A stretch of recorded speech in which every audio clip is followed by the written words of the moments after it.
আধ্যাত্মিকতা যেদিন তুমি উপলব্ধি করবে সেদিন তুমি একটা অন্য মানুষ তৈরি হবে। তোমার মধ্যে রাগ থাকবে না, হিংসা থাকবে।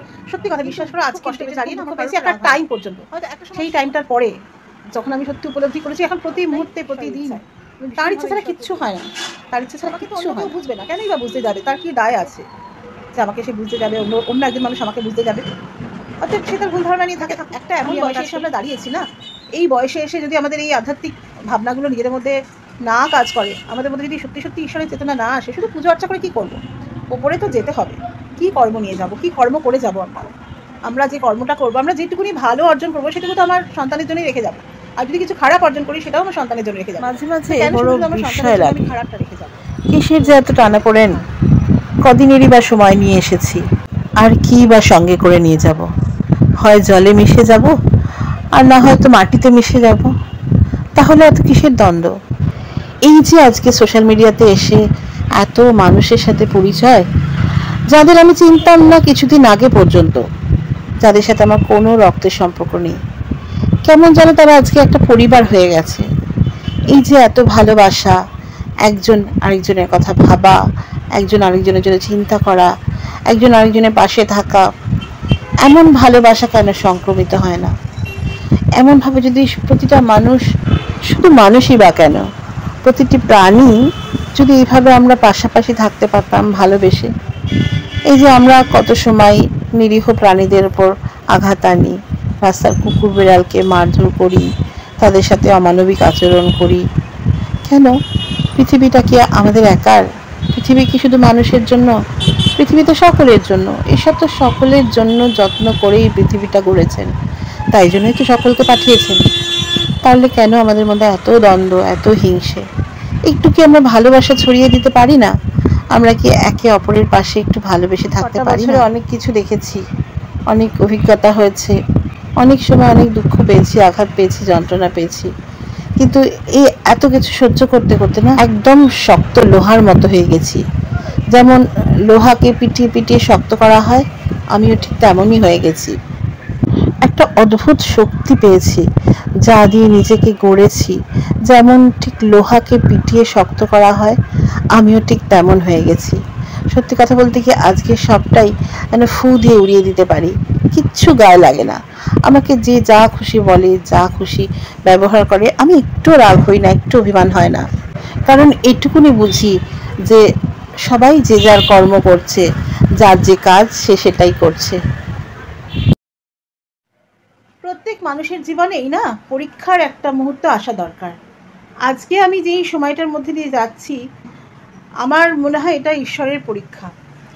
আর কেন বললাম পরীক্ষার মুহূর্ত আসা দরকার, মানুষের লাইফে একবার না একবার পরীক্ষার মুহূর্ত আসা দরকার, এই কথাটা এই জন্যেই বললাম যে ঈশ্বর যখন পরীক্ষা নেন না, অত্যন্ত কঠিন সময় আসে, তো সেই সময় তুমি নিজে ভেতর থেকে অনেক খাঁটি মানুষ তৈরি হবে। দেখো, সত্যি কথা বলতে কি, স্পিরিচুয়ালিটি নিয়ে আমার খুব বেশি পাণ্ডিত্য নেই, তবে ইদানিং আমি মানে একটা সময় এমনভাবে কাটিয়েছি, হ্যাঁ পুজো আর্চা ফ্যামিলিতে দেখেছি, বড় হয়েছি পুজো আর্চার মধ্যে, সব কিছুই ঠিক আছে, কিন্তু নিজে কখনো স্পিরিচুয়ালিটির মধ্যে ছিলাম না। স্পিরিচুয়ালিটি মানে কিন্তু পুজো আর্চা নয়, স্পিরিচুয়ালিটি মানে হচ্ছে ঈশ্বরকে জানা। আর ঈশ্বর কি সেটা কিন্তু এক কথায় বোঝানোও যায় না, সেটা উপলব্ধির বিষয়, সেটা একটা চর্চার বিষয়। তো কিছু মানুষ আমার জীবনে এই আধ্যাত্মিক চেতনা জাগিয়ে তুলেছে, তার মধ্যে দুজন মানুষের কথা বলতেই হয়। একজন হচ্ছে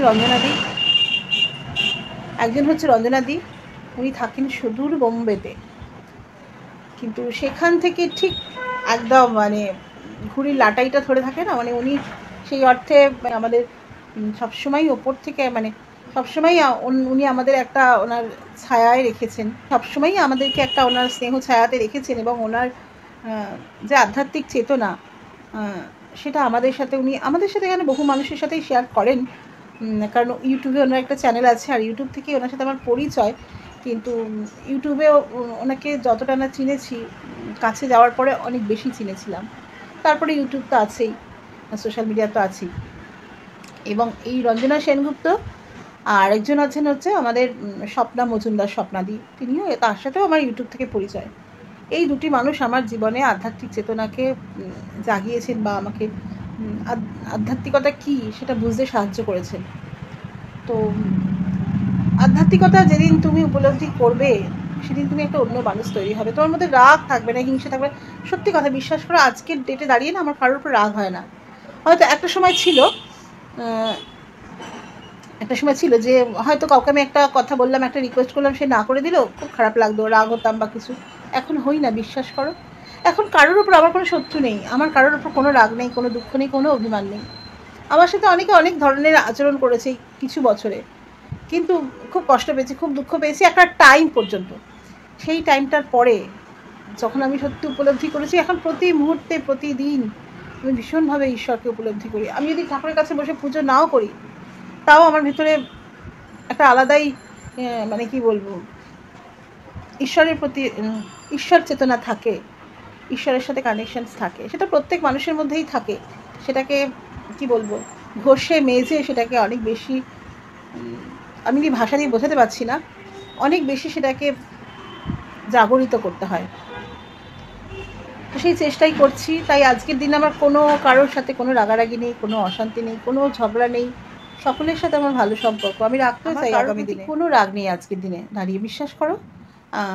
সবাইকে আমার মনে হয় সবার মধ্যেই ঈশ্বর আছেন, এবং যে যেটা করছেন সে তার কর্ম করছেন, তাকে দিয়ে করানো হচ্ছে। কেউ নিজের ইচ্ছায় কিচ্ছু করে না। আমার সাথে যা কিছু ঘটেছে, খারাপ ভালো যা কিছু ঘটেছে এতদিন, বা যা কিছু ঘটছে, সবটাই ঈশ্বরের ইচ্ছায়। তার ইচ্ছা ছাড়া কিচ্ছু হয় না, তার ইচ্ছা ছাড়া কিচ্ছু হয় না। অতএব যখন এটা বুঝেছি যে সব কিছুর পেছনেই একজনই আছে, তার কলকাঠি নড়ছে সব জায়গায়, অতএব কেন আমি মানুষের ওপর রাগ বিদ্বেষ পুষে রাখবো। তাই আজকের দিনে মানে কারোর প্রতি আমার কোনো রাগ নেই, কোনো অভিমান নেই, কিচ্ছু নেই। আমার মতের সাথে না মিললেও আমার কোনো রাগ নেই, বিশ্বাস করো। কারণ সে হয়তো তার হয়তো ওটাই করণীয়। কাজেই নিজেকে এইভাবেই আমি গড়েছি, এভাবেই নিজেকে বোঝাই বা নিজে এটা উপলব্ধি করেছি যে কেন শুধু শুধু অন্যের ওপর রাগ করবো, কেন শুধু শুধু অভিমান করে থাকবো। দেখো, একটা এমন বয়সে এসে আমরা দাঁড়িয়েছি না, এই বয়সে এসে যদি আমাদের এই আধ্যাত্মিক ভাবনাগুলো নিজেদের মধ্যে না কাজ করে, আমাদের মধ্যে যদি সত্যি সত্যি ঈশ্বরের চেতনা না আসে, শুধু পুজো অর্চা করে কি করব? ওপরে তো যেতে হবে। কি কর্ম নিয়ে যাব, কি কর্ম করে যাব? আমরা যে কর্মটা করব, আমরা যেটুকুনি ভালো অর্জন করব, সেটুকু তো আমার সন্তানের জন্যই রেখে যাব। আর যদি কিছু খারাপ অর্জন করি, সেটাও আমার সন্তানের জন্য রেখে যাব। তো কেন শুধু শুধু আমার সন্তানের জন্য আমি খারাপটা রেখে যাব? তো নিজের ভেতর থেকে অন্তরটাকে যদি শুদ্ধ করতে পারি, নিজেকে যদি ভালো রাখতে পারি, আনন্দে রাখতে পারি, সবথেকে বড় কথা খুশিতে রাখতে পারি। যে যেটা করছে, যে যেভাবে ভালো আছে, আনন্দে আছে, খুশিতে আছে, থাকুক, তাকে তার মতন থাকতে দিই। শুধু নিজের যেটুকুনি করণীয় সেটুকুনি করে যাই, এটুকুনি বলবো। তো চলো, কেন কথাগুলো বললাম বলো তো? এই অনেকে অনেক ধরনের কথাবার্তা বলে না আমার ভিডিও করা নিয়ে, অনেক সময় চেনা পরিচিতদের মধ্যে অনেক ধরনের কথা হয়। আমার রাগ হয় না, আমার কানে আসে, আমি জানতে পারি, বুঝতে পারি, কিন্তু বিশ্বাস করো আমার রাগ হয় না, একটু রাগ হয় না, একটু অভিমান হয় না, একটু অভিমান হয় না। আমি জানি আমি কি করছি, আমি জেনে বুঝেই করছি। আমি যথেষ্ট সচেতন একজন মানুষ, আর সেই পূর্ণ সচেতনতার সাথে করছি। অতএব আমাকে তো অন্য কেউ বুঝবে না, কেনই বা বুঝতে যাবে? তার কি দায় আছে যে আমাকে সে বুঝতে যাবে, অন্য একজন মানুষ আমাকে বুঝতে যাবে? অতএব সে তার ভুল ধারণা নিয়ে থাকুক, আমি আমার কাজ করি।